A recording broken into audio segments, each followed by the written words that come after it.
I grew up in an inner city environment. I grew up in Detroit, and there are very few inner city environments that are more inner city than Detroit. You know, you go a few blocks that way, a few blocks that way, you don't know those people, it's a different neighborhood, you might not feel comfortable, you may not even feel safe. And so for me, the appeal of mountains, the appeal of forest, is a landscape that has no clear horizon. I mean, it does, but it's like you just wonder what's beyond the horizon. And so there's this pulling out of yourself into this other environment. And so what I'm talking about really is freedom. When you're in the inner city, like I was, you felt constricted, you felt confined. When you're in wilderness, you feel the exact opposite. You feel this expansiveness, you feel this freedom, you have this exhilaration and this joy instead of this closing in, this hesitancy and this fear.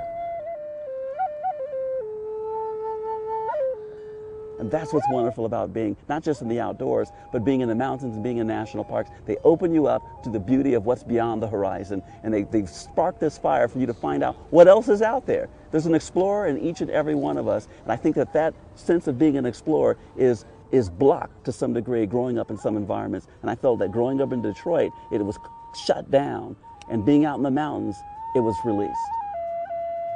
For me, art and nature are inseparable. I can say, what a beautiful day we're experiencing now, or I can say,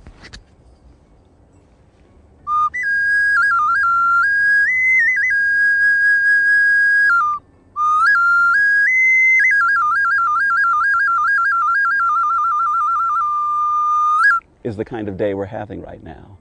And the wind that's blowing from that direction is,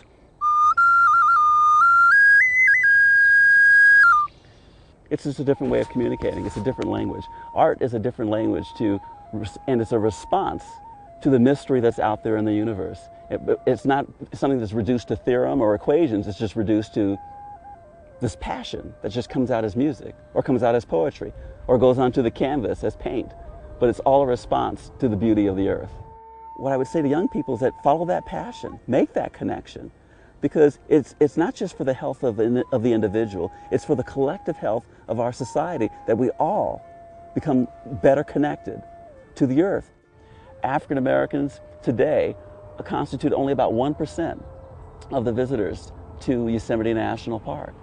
But at one time, we were protectors of Yosemite National Park. So I would like to restore that indigenous connection to the earth that we had when we were tribal people in Africa. One thing that appeals to me about John Muir is that even though he was fully conversant in the science of the world around him, he never divorced that from the spirituality that was evoked by his intimate contact with the world around him. I connect with that. I connect with that because it's one thing to understand glaciation. It's one thing to understand the processes that are going on around you. But at a certain point, you have to just shut up. You have to stop thinking, and you have to open yourself up to the world that's around you and allow it to talk through you and for you to feel what is being said, because there is something being spoken. In the beginning, there was the Word. I mean, however you want to put it.